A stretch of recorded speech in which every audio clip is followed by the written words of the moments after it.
노다지 썰전. 오늘은 탄소화합물 제조 전문 기업이죠. 한캠을 둘러싼 뜨거운 이야기를 나눠보겠습니다. 이 회사가 2025년 기준으로 매출의 무려 85%를 오레디드 소재 하나에 의존해 왔는데요. 최근 반도체, 방산, 바이오라는 새로운 영역으로의 대대적인 확장을 선언했습니다. 그래서 오늘 저희는 한캠의 이 사업 다각화 전략이 과연 안정적인 성장을 이끌어낼 현명한 선택인지 아니면 좀 불확실성이 높은 미지의 영역에 뛰어드는 위험한 도전인지 그 본질을 한번 파헤쳐 보겠습니다. 저는 한캠이 지난 26년간 쌓아온 이 독보적인 기술 플랫폼과 고객 신뢰를 바탕으로 신사업에서도 성공 신화를 이어갈 것이라는 입장입니다. 글쎄요, 저는 좀 다르게 봅니다. OLED에 대한 과도한 의존도, 그리고 이제 막 걸음마를 뗀 신사업들의 그 불확실성을 고려할 때 한캠의 미래를 마냥 긍정적으로만 보기에는 아직 너무 이른 시점이 아닐까요? 제 눈에는 넘어야 할 산이 꽤 많아 보입니다. 그럼 제 입장을 먼저 좀 구체적으로 말씀드리겠습니다. 우선 한캠을 단순히 OLED 소재 만드는 회사로만 보는 것부터가 이건 좀 잘못된 접근이라고 생각해요. 한캠의 본질은 연구실의 그램 단위 샘플 개발부터 공장의 톤 단위 양산까지, 그러니까 신소재 개발의 전 과정을 원스톱으로 제공하는 아주 강력한 개발 플랫폼 기업이라는 점을 봐야 합니다. 지난 26년간 수많은 성공과 실패를 거치면서 쌓아온 데이터베이스와 양산 노하우는 국내 최고 수준이라고 해도 과언이 아니거든요. 이건 특정 산업에만 적용되는 기술이 아니라 어떤 화합물이든 만들어낼 수 있는 일종의 마스터키 같은 자산인 거죠. OLED 분야에서의 성공률이 바로 그 증거입니다. 보통 신소재 개발이라는 게 수많은 시도 끝에 하나가 겨우 성공할까 말까 한데 한캠은 평균적으로 5개 아이템 중에 하나를 양산까지 연결시킵니다. 업계에서는 거의 경이로운 성공률이죠. 저는 이 강력한 성공 공식이 다른 분야에서도 충분히 통할 거라고 봅니다. 그리고 이건 단순한 희망이 아니라 이미 현실로 나타나고 있습니다. 대표적인 게 반도체 부품인 MLCC, 즉 적층 세라믹 콘덴서 소재입니다. 이미 의미 있는 매출이 발생하기 시작했고요. 기존에 공급하던 한 종류 외에 추가로 4-5종의 신규 소재에 대한 파일럿 계약까지 진행 중입니다. 더 놀라운 건 고객사인 대기업이 먼저 한캠의 생산 능력을 더 늘려달라고 요청했다는 사실이에요. 그 요청에 맞춰서 바로 이달 2026년 3월부터 가동되는 옥천 신공장의 설비 일부를 MLCC용으로 배정할 만큼 수요가 눈에 보이고 있습니다. 방산 분야도 마찬가지입니다. 국방과학연구소와의 협력을 통해 초음속 미사일의 핵심인 추진제 원료 기술을 확보했습니다. 이건 한번 군의 요구 성능을 통과하면 해당 무기체계가 운용되는 10년, 20년 동안은 안정적인 매출이 보장되는 시장이거든요. 바이오 분야 역시 10년 넘게 관계를 맺어온 글로벌 제약사와의 신뢰를 기반으로 유전병, 항노화 소재로 발을 넓히고 있고요. 따라서 한캠의 다각화는 무모한 도전이 아니라 검증된 플랫폼을 기반으로 한 매우 체계적이고 계산된 성장 전략입니다. 2030년까지 매출 1,000억 원, 그중 신사업 비중 40%를 달성하겠다는 목표, 저는 결코 허황된 꿈이 아니라고 확신합니다. 내용 하나하나는 굉장히 인상적입니다. 정말로요. 하지만 그 화려한 청사진 뒤에 가려진 그림자를 좀 봐야 할 것 같습니다. 무엇보다 2025년 기준 매출의 85%가 OLED라는 단일 시장에 묶여 있다는 사실. 이건 그 어떤 말로도 포장할 수 없는 심각한 리스크입니다. 회사 스스로도 시장의 포화에 대비해서 2-3년 전부터 신사업 포트포리오를 준비했다고 밝히지 않았습니까? 이건 사실상 주력 사업의 성장세가 꺾일 것을 예감하고 있다는 일종의 자백이나 다름없죠. 그리고 그 신사업의 면면을 자세히 들여다보면 불확실성은 더 커집니다. 방산 분야의 초음속 미사일 실전 배치가 2029년 목표라고 하셨죠? 네, 맞습니다. 올해부터 3년간 실증 사업을 거쳐야 하는데 이 기간이 소위 말하는 죽음의 계곡입니다. 연구개발의 성과가 실제 매출로 이어지지 못하고 사라지는 경우가 부지기수거든요. 본격적인 매출까지 최소 3년 이상, 어쩌면 그보다 더 긴 시간이 걸릴 수 있고 그 과정의 변수는 정말 아무도 예측할 수 없습니다. MLCC와 바이오 분야도 현재 전체 매출에서 차지하는 비중은 아직 미미한 수준이고요.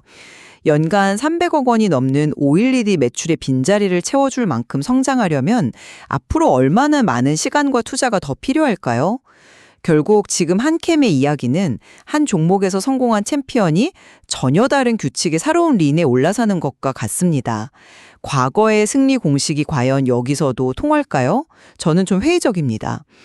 OLED 소재와 초음속 미사일 추진제, 또 유전병 치료 소재에는 요구되는 기술의 괴리나 생산 공정의 엄격함, 규제 환경의 복잡성이 완전히 다른 세상의 이야기입니다.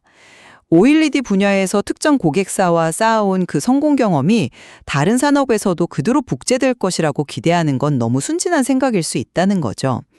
현재 파이프라인의 82%가 아직 연구실이나 파일럿 단계에 머물러 있다는 점도 이를 방증하고요. 저는 지금의 한캠을 안정적인 유망 기업이라기보다 미래가 불투명한 신사업의 성공에 회사의 명운을 건 리스크가 매우 큰 기업으로 평가해야 한다고 봅니다. 그 점이 우려되시는 이유는 충분히 이해합니다. 하지만 신사업의 수익성을 다른 각도에서 볼 필요가 있습니다. 특히 MLCC 분야에서 고객사가 먼저 생산 캐파 증설을 요청했다는 점, 이건 결코 가볍게 넘길 사안이 아니거든요. 보통 소재 산업에서는 공급사가 샘플을 들고 찾아가서 한번 써보십시오 하고 좀 애원하는 게 일반적입니다. 그런데 거꾸로 고객사가 더 많이 만들어달라 우리가 다 사겠다고 나오는 상황인 거죠. 이건 단순한 파일럿 테스트를 넘어서 한캠을 자사의 핵심 공급망 파트너로 완전히 인정했다는 명백한 신호입니다. 그리고 말씀드렸듯이 바로 이달부터 옥천 공장의 신규 반응기 13기가 본격 가동됩니다. 이건 먼 미래의 계획이 아니라 지금 당장 눈앞의 현실이라는 거죠. 고객의 확실한 수요에 즉각 대응하면서 매출을 폭발적으로 성장시킬 수 있는 실탄이 이미 장전된 셈입니다. 고객사가 먼저 증설을 요청했다는 건 정말 이례적인 일이긴 하네요. 그만큼 기술력을 인정받았다는 신호일 테니까요. 그 점은 인정합니다. 다만 그게 정말 한캠의 전체적인 리스크를 상쇄할 만한 게임 체인저가 될 수 있을지는 좀 더 냉정하게 따져봐야 합니다. 회사 스스로의 목표가 MLCC에서 매출 100억 원을 돌파해 메이저 공급사가 되는 것이라고 했습니다. 이 말은 역으로 아직 그 목표에 도달하지 못했다는 뜻이기도 하잖아요. 현재 매출 규모로는 거대한 OLED의 그림자를 가리기엔 턱없이 부족하죠. 방산 분야 역시 톤 단위의 큰 볼륨을 이야기하지만 그건 빨라야 2029년 이후의 미래입니다. 제가 정말 우려하는 지점은 바로 그 사이의 공백, 즉 보릿고개입니다. 만약 향후 2, 3년간 주력인 OLED 시장의 성장세가 예상보다 빠르게 둔화된다면 그 충격을 흡수해줄 확실한 대안이 지금 당장은 보이지 않는다는 겁니다. 바로 고객사와의 20년 이상 된 굳건한 신뢰관계와 그로 인해 형성된 강력한 네트워크입니다. 이게 왜 중요하냐면 한캠은 고객사의 핵심 소재 개발, 가장 초기 단계, 그러니까 아이디어를 구상하는 연구실 단계부터 함께 참여하거든요. 제품의 스펙과 방향을 같이 논의하며 만들어가는 거죠. 그러다 보니 경쟁사는 아예 비집고 들어올 틈이 없는 겁니다.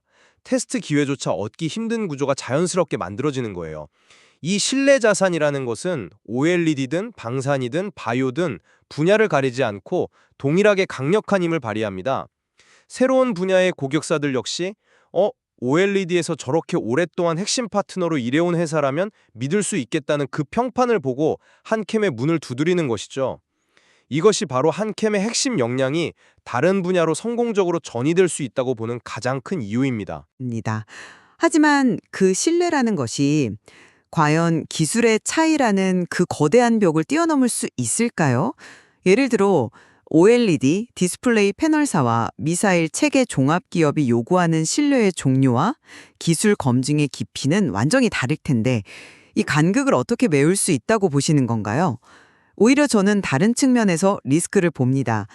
과거에는 한캠이 특허 확보 전략을 통해 자체 기술력을 보호했지만 지금은 고객사와의 동반 성장을 더 강조한다고 했습니다. 이 말은 자체적인 원천 기술, 즉 지식재산권 IP 확보보다는 특정 고객사에 대한 의존도가 더 심화될 수 있다는 의미로도 해석될 여지가 있습니다. 만약 수십 년간 신뢰를 쌓아온 그 핵심 고객사가 어느 날 갑자기 전략을 바꿔서 파트너를 교체하거나 더 나아가 소재를 자체 생산하는 방향으로 전환한다면 어떻게 될까요? 한캠의 입지는 한순간에 흔들릴 수 있습니다. 신뢰는 강력한 자산이지만 그 신뢰가 한 곳에 집중될 때는 동시에 가장 큰 리스크가 될 수도 있는 양날의 검인 셈이죠. 그 지점은 충분히 고려해 볼 만한 예리한 지적이십니다. 하지만 재무적 안정성 측면에서 보면 한캠의 전략은 매우 건전하고 안정적입니다. 한캠은 프로젝트 견적을 낼 때부터 기본적으로 20% 수준의 높은 영업이익률을 확보하는 산업 구조를 가지고 있습니다. 이것이 바로 안정적인 캐시카우의 힘이죠. 그리고 이렇게 창출된 풍부한 현금 흐름을 빚을 내는 대신 옥천 공장 증설과 같은 미래 성장 동력에 선제적으로 투자하고 있습니다.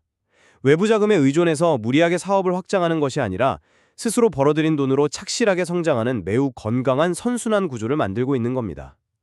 이런 재무적 안정성을 바탕으로 리스크를 철저히 관리하면서 신사업을 추진하고 있다는 점에서 오히려 높은 점수를 줘야 한다고 생각합니다. 죄송하지만 그 주장은 받아들이기 어렵습니다. 영업이익률 20%는 어디까지나 과거 OLED 사업에서 달성했던 기대치 혹은 목표치일 뿐입니다. 이제 막 진입하는 신규 사업 분야는 상황이 전혀 다르잖아요. 기존에 없던 강력한 경쟁사들과 부딪혀야 하고 가격 경쟁에 내몰릴 수도 있습니다. 글로벌 원자재 가격이 급등하거나 예상치 못한 기술적 난관에 부딪히는 등 외부 변수가 발생하면 그 이익률은 언제든 반토막이 날 수 있습니다. 특히 옥천 공장 증설에 투입된 수백억 원의 대규모 투자를 다른 시각으로 봐야 합니다. 성공 가도를 달릴 때는 성장을 가속하는 엔진이 되겠지만 만약에 MLCC나 방산 분야의 양산화가 계획대로 순조롭게 진행되지 않을 경우에는 어떻게 될까요? 그 공장은 막대한 감가상각비와 유지비만 잡아먹는 거대한 고정비에 덫이 되어서 회사의 재무 구조를 심각하게 위협할 수 있습니다. 성공했을 때의 과실은 크겠지만 실패했을 때의 충격 또한 클 수밖에 없는 하이리스크 하이리턴 구조인 셈이죠. 현재로서는 그 위험 부담이 너무 커 보입니다. 네, 오늘 논의를 정리해 보겠습니다. 한캠은 OLED라는 검증된 캐시카우를 기반으로 MLCC, 방산, 바이오라는 확실한 미래 먹거리를 성공적으로 개척하고 있습니다. 연구실 단계부터 양산까지 모든 과정을 아우르는 독보적인 플랫폼 경쟁력과 고객사와의 깊은 신뢰는 특정 산업 분야를 넘어 통용될 수 있는 강력한 자산입니다. 특히 이달부터 본격 가동되는 옥천 신규 공장은 한캠이 종합신소재 플랫폼 기업으로 재도약하는 신호탄이 될 것입니다. 저는 그 미래를 긍정적으로 전망합니다. 저는 여전히 신중한 입장을 유지하겠습니다. 매출의 85%를 차지하는 OLED 시장의 성장 둔화 가능성, 그리고 실제 의미 있는 매출 발생까지 최소 3년 이상 남은 신사업의 불확실성은 한캠이 마주한 명백한 현실입니다. 화려한 청사진과 성장 목표 뒤에 가려진 시간과 자금이라는 리스크를 냉철하게 평가해야 합니다. 신사업들이 구체적인 숫자로 시장에 성공적으로 안착하는지 그 과정을 신중하게 지켜봐야 할 때라고 생각합니다. 한캠이 OLED의 성공 신화를 다른 분야에서도 이어가며 한 단계 더 도약할지 아니면 성장의 정책이라는 현실의 벽에 부딪힐지 그 향방은 앞으로 2, 3년간의 성과에 달려있을 것입니다. 오늘 이 논의가 시청자 여러분께서 한캠의 미래 가치를 다각도로 판단하시는데 의미 있는 관점을 제공했기를 바랍니다.